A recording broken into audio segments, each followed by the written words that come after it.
As you know that whenever a barrier is constructed across a river, say for example we build a barrier such as a dam, then water gets stored on the upstream side of this barrier, which forms a pool of water which is known as a reservoir, or also known as an impounding reservoir, or also known as a river reservoir. Uh, this storage works are constructed for many purposes, which includes like storage and control of water for irrigations. We use this for diversion of water for the domestic purpose, such as drinking water purpose.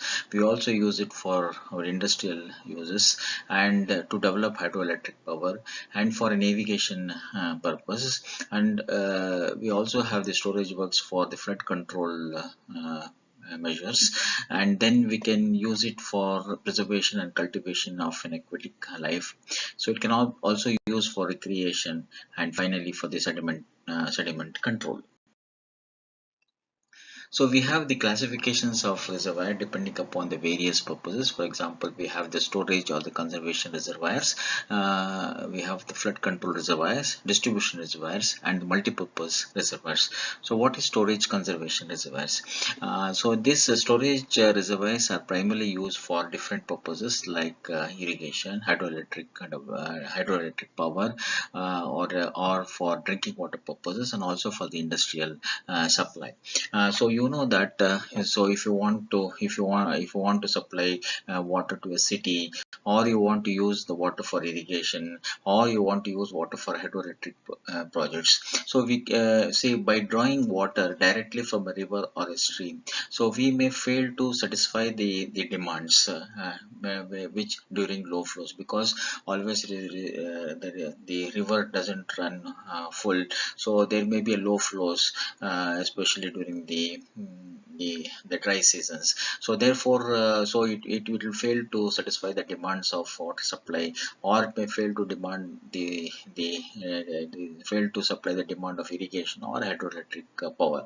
So when there are high flows also, it is very difficult to draw water due to the devastating floods. So that's the reason why we have to store or conserve water by building a dam. So that means a reservoir is constructed so that it can retain excess supplies during the periods of peak flows, and then it can release gradually during the low flows. So when the need, as and when the need arises, and that's the reason why the storage or conservation reservoirs are.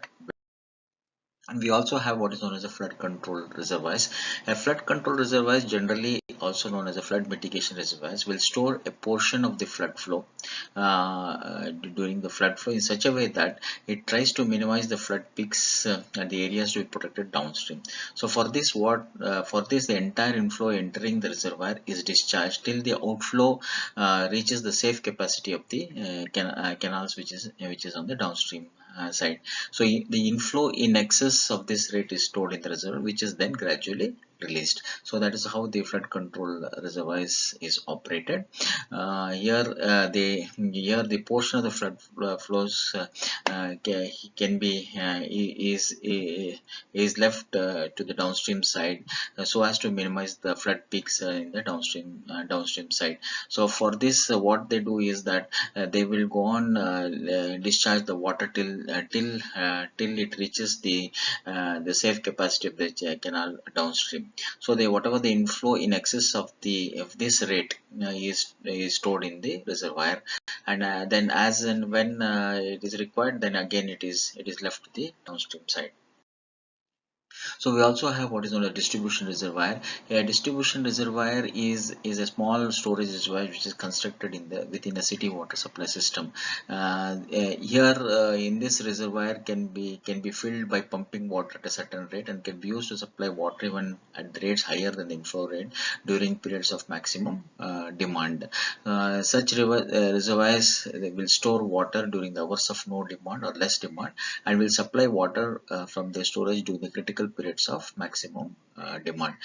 Suppose we bring the water from the Recoscope, and then we have some reservoir which is built in the city area. So during night times we pump the water and store water in the reservoir that is built within the city water, which can be supplied for drinking water purposes. So then during the when there is a peak time, so then the water can be left for supplying water for the drinking purposes. So that means it is always the water is left for during the critical periods of the maximum demand. And such type of reservoirs which are constructed within the city water supply are known as distribution reservoir. And also we have what is known as a multi-purpose reservoir, a reservoir which is planned and constructed to serve many purposes, like more than one purposes, like okay, then it is known as a multi-purpose. For example, to protect the floods, also to conserve water for water supply or irrigation, hydroelectric purposes, is known as a multi-purpose reservoir. So now we have the storage zones of the reservoir. So we have different levels that here. This is the crest of the water level at the crest of the spillway is known as the normal reservoir level. So that means the water level that will be attained during the normal operating condition is known as the normal reservoir level. This crest of the spillway is always kept at the normal reservoir level, and during flood time the water exceeds the normal reservoir level and reaches the maximum level. So therefore the maximum level that the water reaches during the flood time is known as the maximum reservoir level or maximum pool level. And here the minimum level to which the water can be stored, that is particularly during the dry season, which attains during the dry season, is known as the minimum pool level.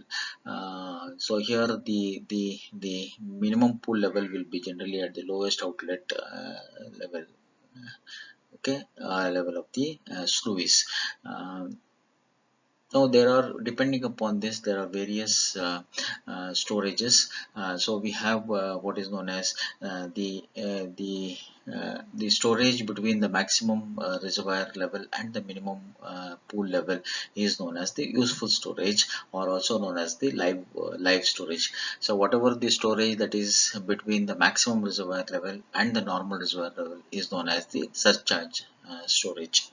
And the storage which is below the minimum pool level is known as dead storage. So generally dead storage accounts for the silting purposes here, and the live storage or useful storage is generally used for the various purposes like irrigation or hydroelectric power, like this. And but the surcharge storage are generally during the flood times, and that cannot be there for time. So whenever the flood comes, it flows to the downstream side. So therefore that is it is known as the surcharge storage. So that's what I've explained here, the normal pool level or normal reservoir level. So it is the maximum elevation to which the reservoir water surface will rise during the normal operating conditions. So generally the level of the spillway crest or the top level of spillway is at the normal reservoir level. And minimum pool level or minimum reservoir level is the lowest water surface elevation, which has to be kept under normal operating condition, is called as a minimum pool level. And this level will always correspond to the elevation of the lowest outlet of the dam, that is sluice way. Then useful and dead storage, you know that volume of water stored in the reservoir between the minimum pool level and normal reservoir level is known as useful storage, and water stored below the minimum pool level is known as the dead storage. And I also told you about the maximum pool level. So level to which the water rises to the design flood is known as the maximum pool level or maximum reservoir level. The volume of water that is stored between the normal pool level and the maximum pool level is known as surcharge storage. This is an uncontrolled storage, since it exists only during the flood times and cannot be retained for the later use. So we also have what is known as the bank storage. So you know that whenever the reservoir is filled up, but a certain amount of water will seep into the banks because of the permeable reservoir banks. So water goes into the banks. As soon as the water in the reservoir gets depleted, it comes down. So then these water will enter the reservoir. So this volume of water that that enters the reservoir is known as the bank storage. So it depends upon the geological formations, and this bank storage effectively will increase the capacity of the reservoir. There is also a term known as a valley storage. Before the dam was constructed, then a certain variable amount of water is always stored in the stream channel, that is called the valley storage. So after the reservoir is formed, the storage increases, and the actual net increase in storage is equal to storage capacity of the reservoir minus the valley storage. So that's the reason why the valley storage always reduces the effective storage of the capacity of the reservoir. So the catchment yield and the reservoir yield. So now you know that a long range runoff from a catchment is known as the yield of the catchment. Generally a period of 1 year is considered for determining the yield value. So the total yearly runoff expressed as volume of water that is entering or passing the outlet point of the catchment is known as the catchment yield, which is expressed in million meter cube or million hectometers. Then the amount of water that can be drawn from the reservoir at a specified interval time is known as the reservoir yield.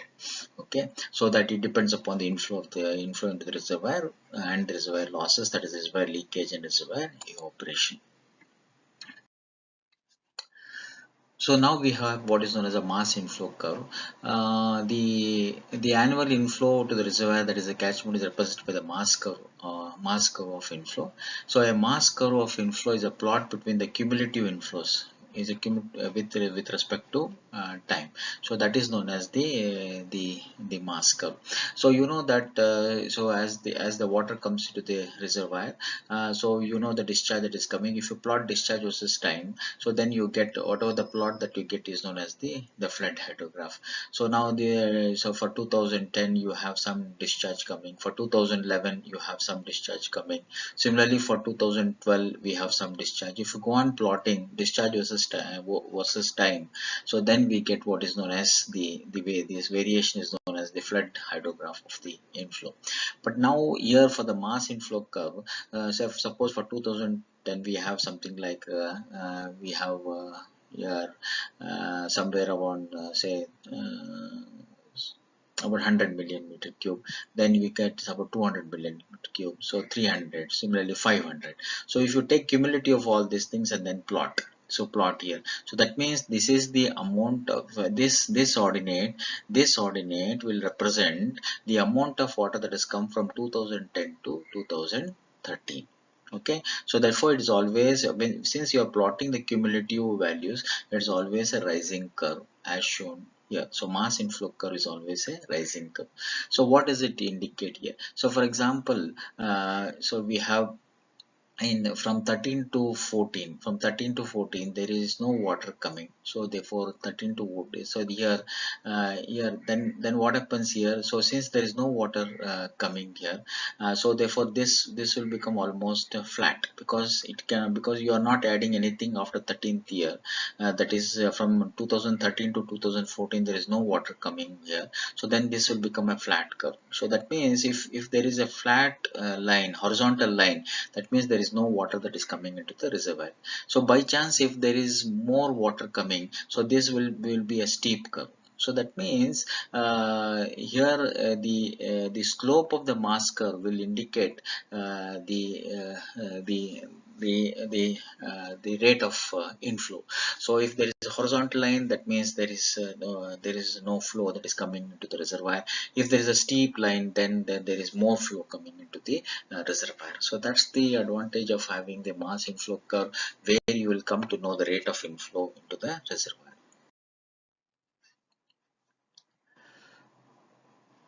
So it is always seen that the mass inflow curve rises because as it shows the accumulated inflow. If there was no flow during certain period, the mass curve will be on horizontal during that period. So mass curve will rise very sharply during the period of high flood flow. Thus the steepness of the curve will always show the rate of inflow at that time interval. So we also have what is a demand curve. So a demand curve is a plot of an accumulated demand with respect to time. So suppose the demand for every year is almost same. So then then there is the demand line will be a straight line. But if for a particular year the demand is something like like 1000 hectometers, and next year it is 1500 hectometers, like this. So then it will be a very like it shows it is non-linear diagram.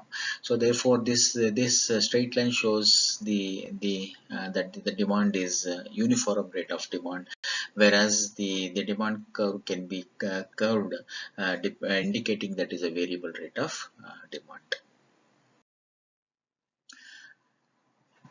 So now we are required to find out the reservoir capacity for a particular demand.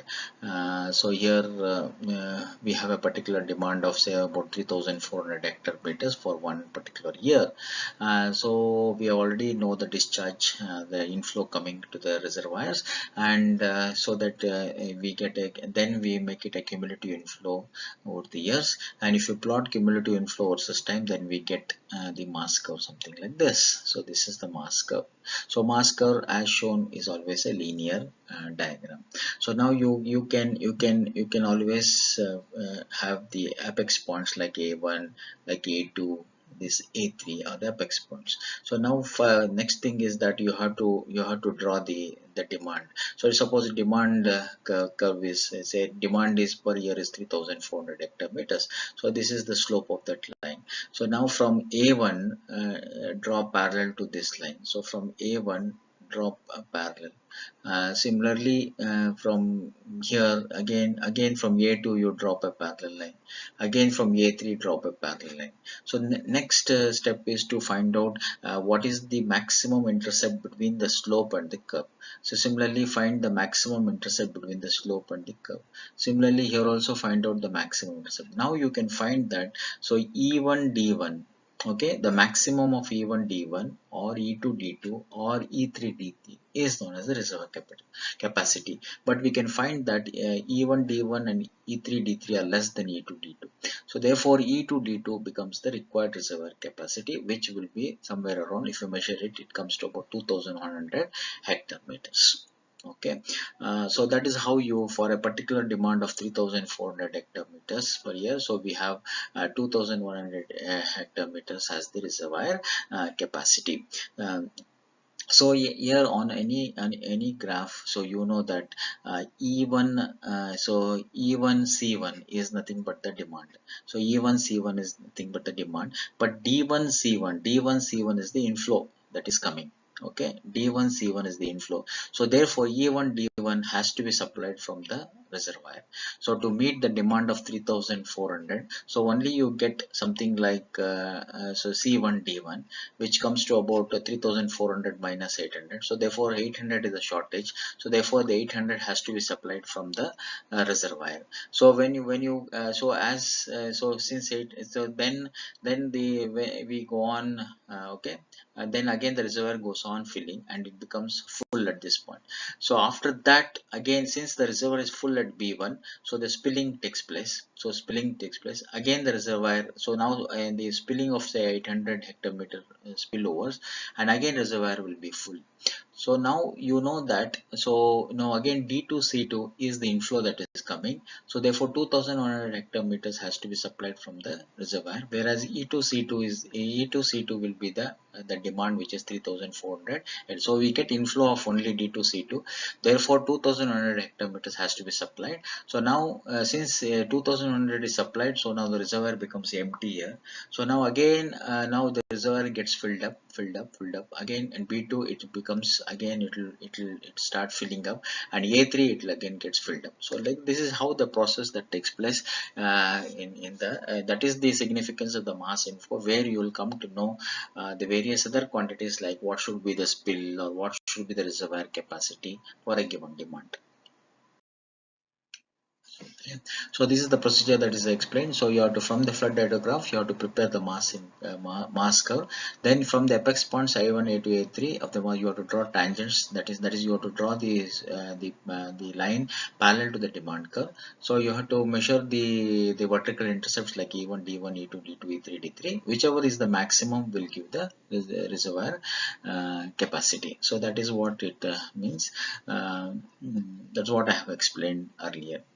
So this all I will explain. The required reservoir capacity 2200 hectometers. So now that reservoir is full at A1, it starts depleting. Okay, then again it will be full at B1, then again this one will be full at A2. So therefore it will be empty at D2, and again it will be full at B2. So reservoir is full between B1 and A2, and the quantity of spill is 800 hectometers as explained in the mass curve. Now to determine the safe field from a reservoir of a given capacity, again from the flood diagraph you have to prepare the mass inflow curve. So therefore the mass inflow curve is prepared. So now here the storage capacity, which is 1500 hectometers, given. So what you have to do is you have to locate the apex points A1, A2, A3, and from the apex point this line is drawn such that you get the maximum intercept as 1500 hectometers. Similarly from A2 you draw the line such that it is equal to maximum intercept is equal to 1500 meters.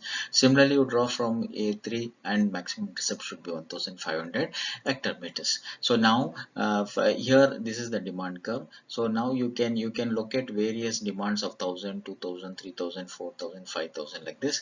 And now what happens is here is you have to see which line is the flattest. You can see that this line is the flattest. So therefore you take this and simply draw. Okay, and draw this. Otherwise all the three lines you try to draw here, and whichever comes as the flattest, okay, so will be the safe field. So for example, for this is almost parallel to this line, which comes to about 2300. So for 1500 hectometers you can supply a demand of about 2300 hectare meters. So that will be the safe field. So this is what explained. So to prepare the mass inflow curve, you have to draw the straight lines represent demands at various rates. For example, 0 to 5000 hectometers. From the apex points A1, A2, A3, you have to draw tangents such that the maximum departure should not exceed reservoir capacity. Okay. So therefore, all these ordinates E1, D1, E2, D2, E3, D3 are all equal to 1500 meters. So you have to measure the slope of the tangents. So whichever the slope which is the flattest is the safe field. So that is what explained in the curve. Now we'll take a problem where it is given that the runoff is given for 2010 to 2018. So you have to draw the mass inflow curve, and you have to find what is the average yield of the catchments. So you have to also find out what is the live storage capacity and also what is the gross storage. Now it is given that for the particular year 2010 the yearly rainfall in centimeters. Similarly for 2011 yearly runoff is 143.5 centimeters and so on. So now take the sum total of this. So this will be the total runoff that is coming over the years of 8 years. So if you divide by 8, that you will get the average yield. So that much 124.7 centimeters of runoff can be is the average runoff that comes. So that can be taken as the demand, so that you can convert it to million meter cube by multiply by the catchment area. So therefore you divide by 100 to convert to meters and multiply by the catchment area. So that is 1675 kilometers square. So then you can make it as million meter cube. So therefore 2079 million meter cube is the demand. So that means it is nothing but the sum total of this divided by 100 into catchment area. So that divided by 10 raised to 6 will give 2079. So that every year, so we give this a demand of 2079 billion meter cube. So now we know how to find out. So 98 centimeters is divided by 100 and can multiply by the catchment area, we will get in million meter cube. So this is the runoff volume in million meter cube. So now you can take the cumulative to draw the mass inflow curve. So 1642 plus 2404 will give 4046, 4046 plus 2819 will give 6865, 6865 plus 1575 will give 8440, 8440 plus 1596 will give 10,036, like this and so on. So now we know the cumulative inflow and we know the year, so over the years. So therefore if we plot this, we'll get the mass inflow curve. The next step is to plot the mass inflow curve. So now so we got the mass inflow curve something like this, and now we have a demands of for one particular year. So or you can take year also, like this 1 year you drop a line of 2079 because that is the demand, 2079. Okay, so now you know that the apex point is somewhere here, apex point. So from apex point you drop a tangent okay, drop a tangent and see that the maximum intercept. So this will be the maximum intercept, but the intercept here is somewhere around 9887 million meter cube, where the intercept here is 1065. So therefore the reservoir capacity has to be 1065 million meter cube. The same analytical solution can also be plotted, can be got. So we know that inflow is, we already calculated inflow. So we have outflow, means that is a demand which is 2079 every year. So now if you take inflow minus outflow, it gives a negative quantity. That means it is a deficit quantity. So enter in deficit. So 2404 minus 207 is a positive quantity, enter in the surplus. Similarly 2819 minus 2079 is a surplus quantity, enter here. Similarly 1575 minus outflow, that is a negative quantity, here it is a negative quantity, like this. So now you can find out the cumulative deficit. So 437. So these two is in the continuous order. So therefore these two is added to get 1065. So similarly these two will be added to get 987. Similarly 474 here, 237, and then it is again surplus. So now out of these values, whichever is maximum is the reservoir capacity. That's why in the mass inflow curve also you found out that it is 1065. So 1065 will be the storage capacity reservoir. You know that gross storage is dead storage plus live storage. So 20% of this 1065 can be taken as dead storage. So therefore the gross storage has to be 1278 million meter cube.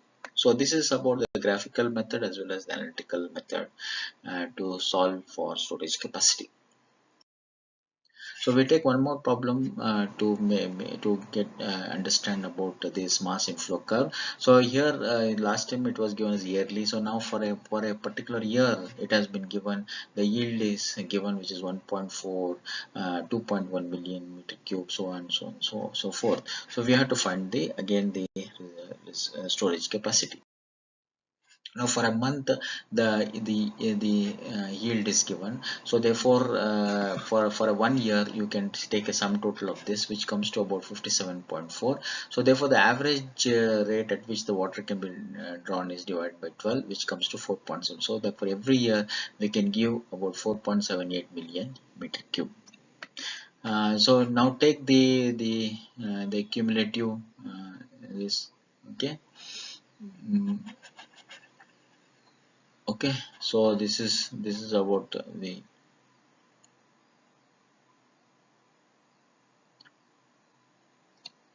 okay, so take the cumulative here out and now plot those values. So now you can find that, so since the average yield is somewhere around 4.78 million meter cube, so I've taken 2 months just to have the bigger ordinates here. So therefore we'll get the slope won't change. Otherwise you take 1 month and draw 4.78.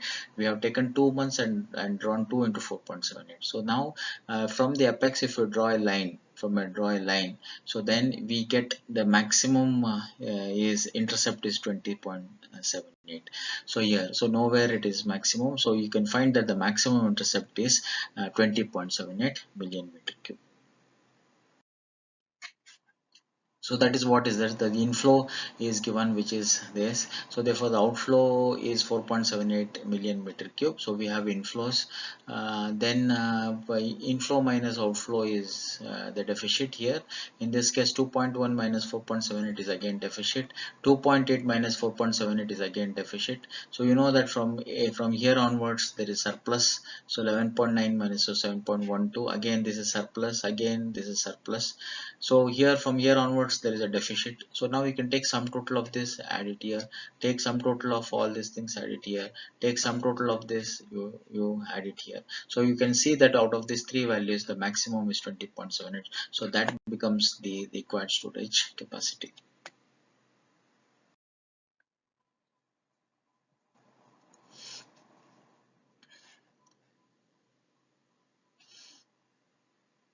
So again same similar type of problem where the inflow is given. So therefore you can take the sum total of all this and divide by 12, because there are 12 months, so you get 83 million meter cube. You can simply draw the mass inflow curve, or you can do analytical method. So therefore again inflow minus outflow is surplus. Again here inflow minus outflow is deficit. Similarly we get deficit till here. So then again it starts surplus from here onwards. So again four values will be surplus, again there will be deficit. So take sum total of this, but take sum total of all the deficit, you get 263. Take sum total of all this, you get 268 and 62 here. So therefore 268 will be the required storage capacity.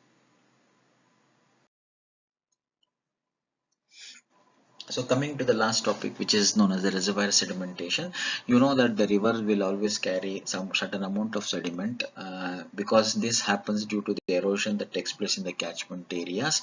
So this amount of the sediments that is brought by the river will always depend upon the extent of the erosion that takes place in the catchment area, because that depends upon the nature of soil in the catchment area, or maybe the topography of the catchment, or or it depends on the vegetal cover that are there in the catchment, or how the rainfall or intensity of rainfall takes place in the catchment area.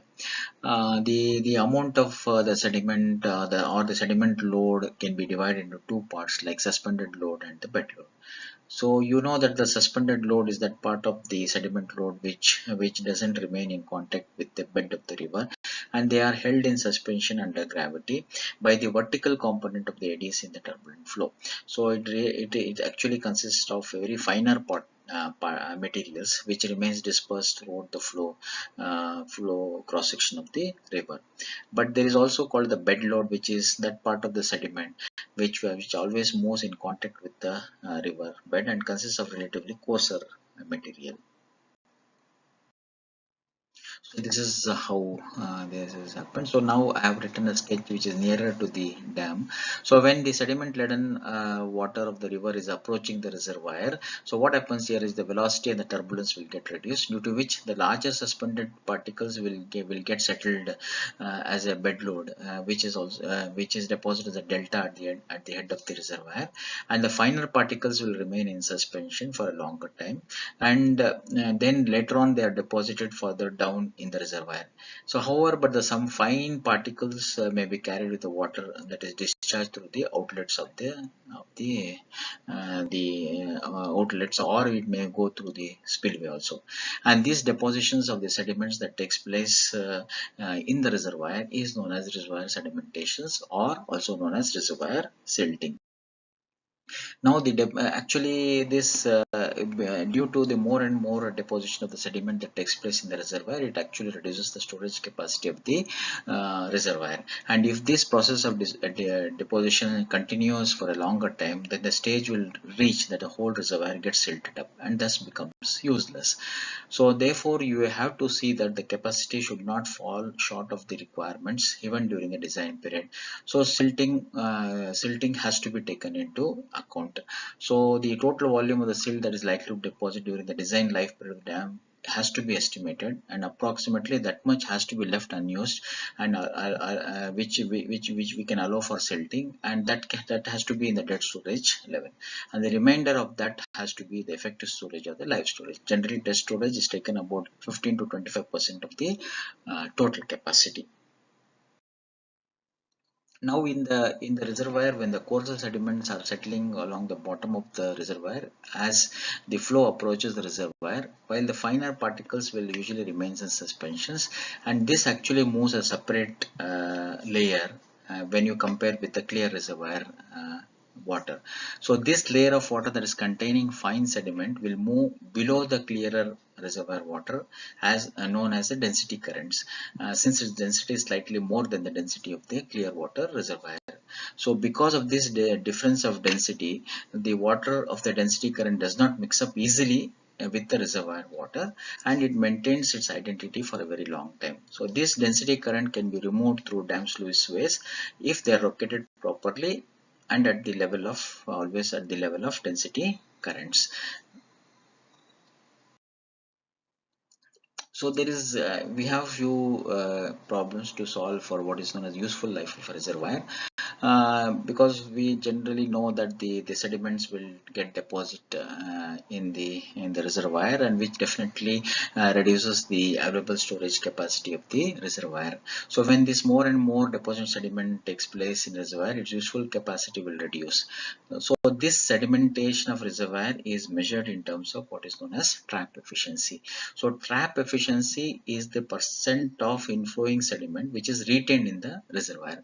So it's always a ratio of the total sediment deposited in the reservoir to the total sediment that is flowing in the reservoir. So when the sediment is brought into the reservoir, so how much will get trapped in the reservoir is measured in terms of trap efficiency.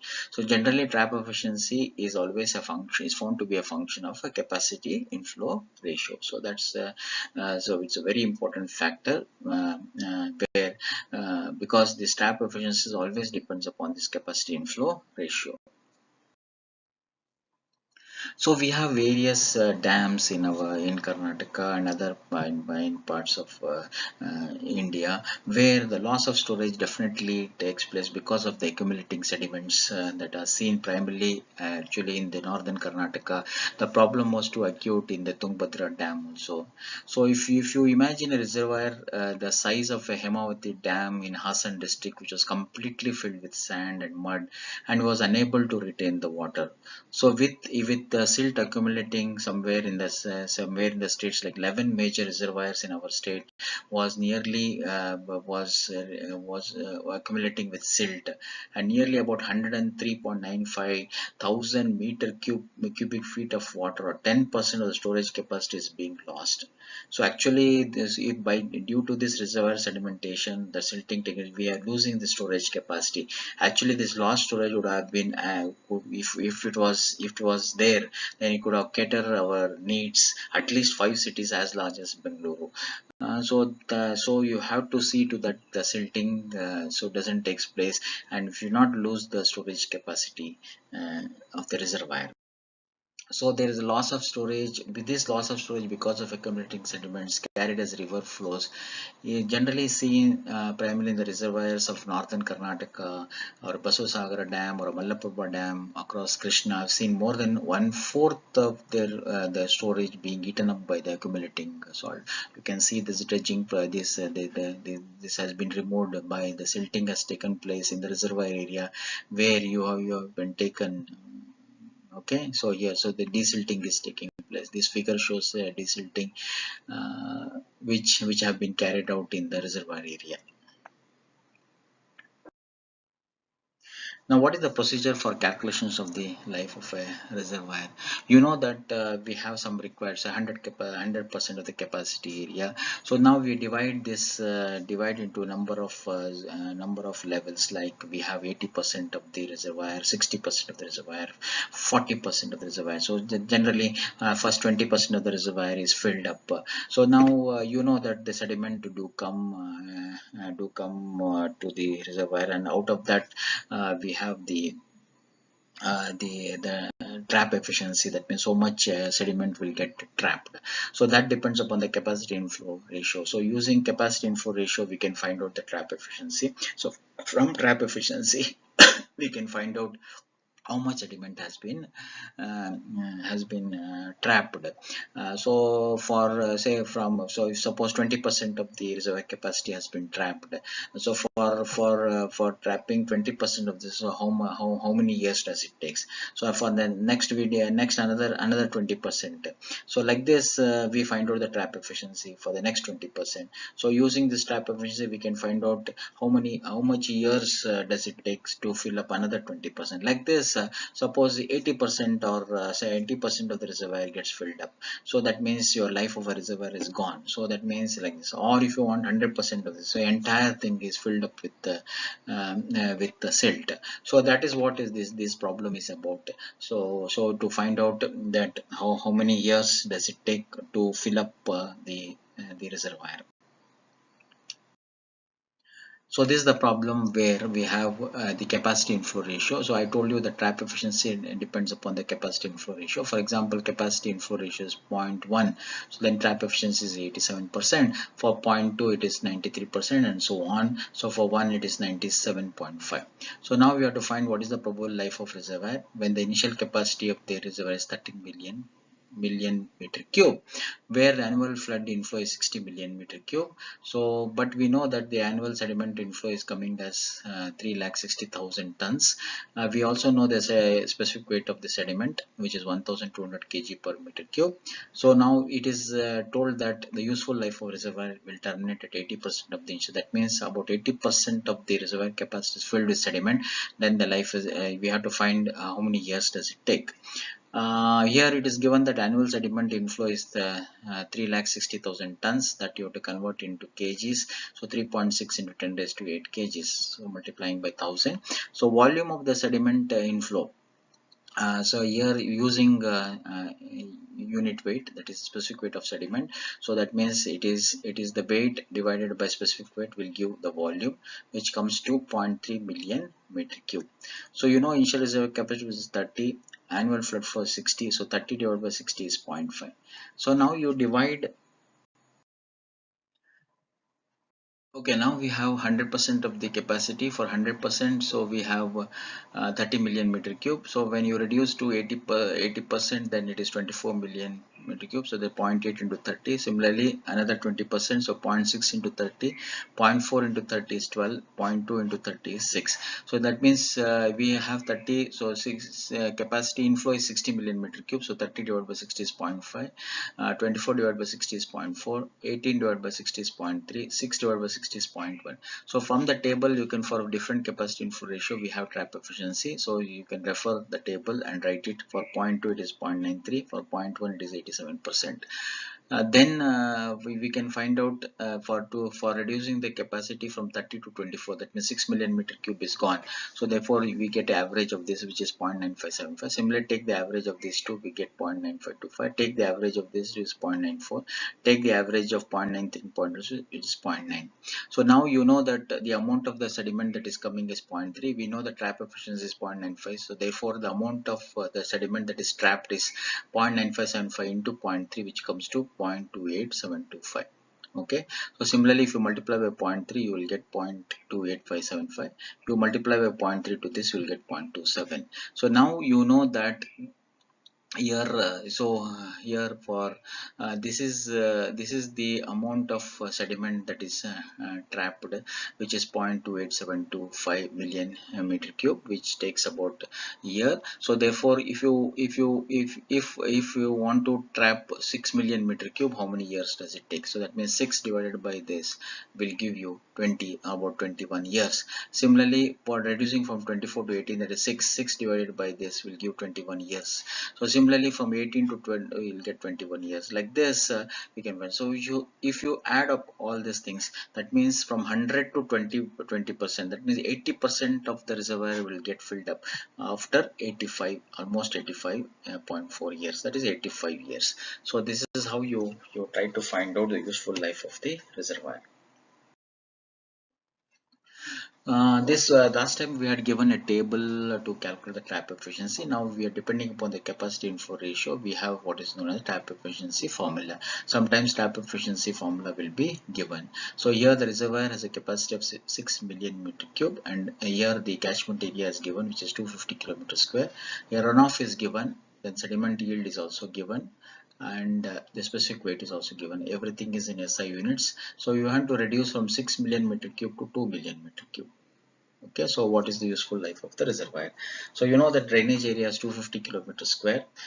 So annual sediment inflow will be, now the sediment yield is coming as 12.5, so much. So 12.5 into this here we have how much 250 kilometers square. So therefore into multiply by, so that gives us meganewtons. So therefore you can multiply by 10 raised to 6, so much sediment inflow to come to the reservoir.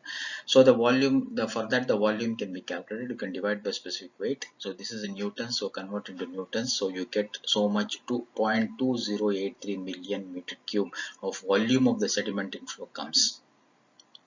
So now reservoir capacity is 6 million meter cube. So hence you can find what is the annual flood flow that is coming, because runoff is given as 400 mm, which is 0.4 meters. You can multiply by the catchment area, divide by 10 raised to 6, so 100 million meter cube.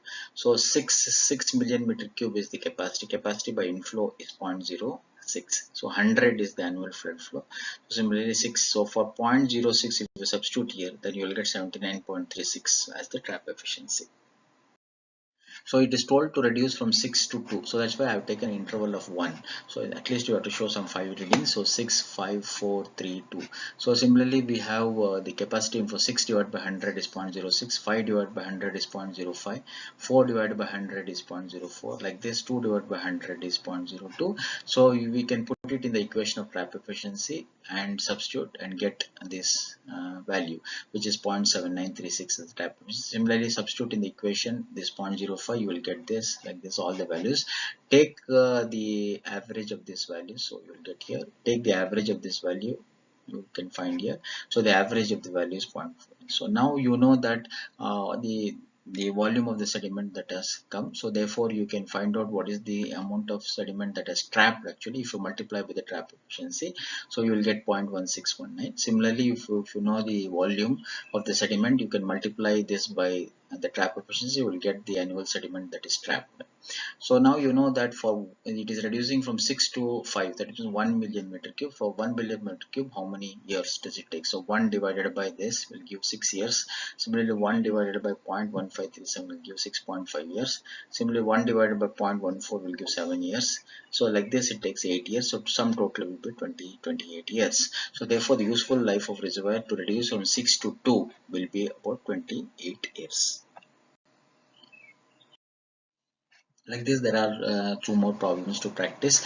You can have this a similar type of data that has been given, where you are required to find the useful uh, life of the reservoir.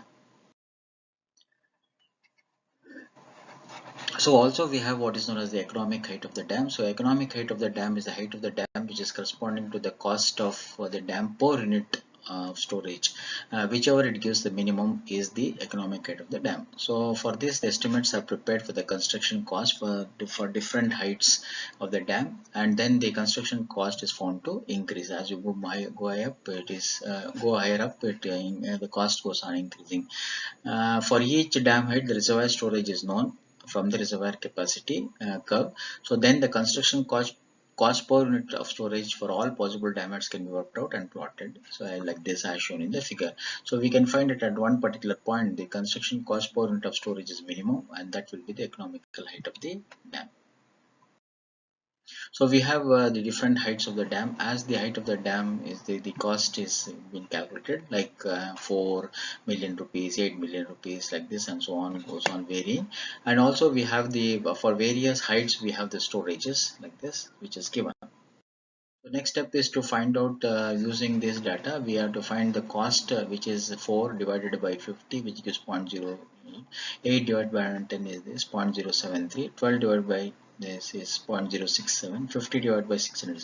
So you know that as this is going on decreasing and then starts increasing. So the corresponding height is 30. So the 30 is the economical height of the dam. So that is what is plotted here. Okay, so that gives this is least. So therefore this is the economic height of the dam. So all this we studied that we should prevent generally reservoir silting because that will reduce the storage capacity of the reservoir. The following are the methods to control the silting by properly selecting the reservoir site. So we have to select reservoir site such that the silt transport depends upon, because it depends upon the nature of the catchment area. If it is the stream is flowing in the catchment area having a very soft or loose soil, it definitely takes away the soil, or if it's having a very steep slope, then it carries more sediment. So you have to select a reservoir site such that it excludes runoff from easily erodible catchment area. If there is some certain tributaries that are joining the main stream and carrying more silt, then dam should be constructed on the upstream of that tributary. Then we can control the sediment inflow by building small check dams across the tributaries which carries more silt, and then so that you can prevent the silt coming towards the reservoir. You can increase the vegetal cover in the catchment area so as to decrease the soil erosion, and hence sediment inflow can be reduced. By proper designing and reservoir planning also we can control reservoir sedimentation, because the sediment trapped in the reservoir will depend upon the reservoir planning. As a small reservoir on a big river has a less trap efficiency. Hence, if a dam is constructed lower and then raised in stages, then life of reservoir can be increased. Or during the floods, the sediment carried by the stream is maximum, and sufficient outlets have to be provided in the dam at various elevations, so that this can be discharged to the downstream without much silt deposition taking place. We can also control the sediment by sediment deposit by proper operation of the gates of the scouring sluices which are provided. So they have to be operated such that the removal of silt is effective. When the sediment inflow is higher, then scouring sluices must be opened so that we can discharge the silt to the downstream side. The under sluices that are used to scour can be also used to scour the deposited silt, because however they do not remove the bulk of the silt. So what happens here is the silt deposited can be removed by generally excavating and dredging processes. First we have to disturb the deposited silt by some mechanical means, so that the silt is loosened and is pushed towards the sluices, and then you can, through the opening of the sluices, most of the silt will be discharged to the downstream side. There are various methods to control soil, various methods of soil conservations by providing like controlled burns, or checking gully formations by providing small embankments. So generally afforestation be done, or we can the control of grazing. That means we have to be by provision of vegetation screen can always help the sheet erosion. So these are the various measures to control sediment coming towards the reservoir. So by not allowing the sediment to come towards the reservoir, in turn you can always minimize the reservoir silting, and therefore the effective storage of the reservoir can be always increased. Otherwise, if the silting goes on taking place, it will cross the dead storage level and may occupy some space of the reservoir storage, live storage, and hence effectively reducing the storage capacity of the reservoir.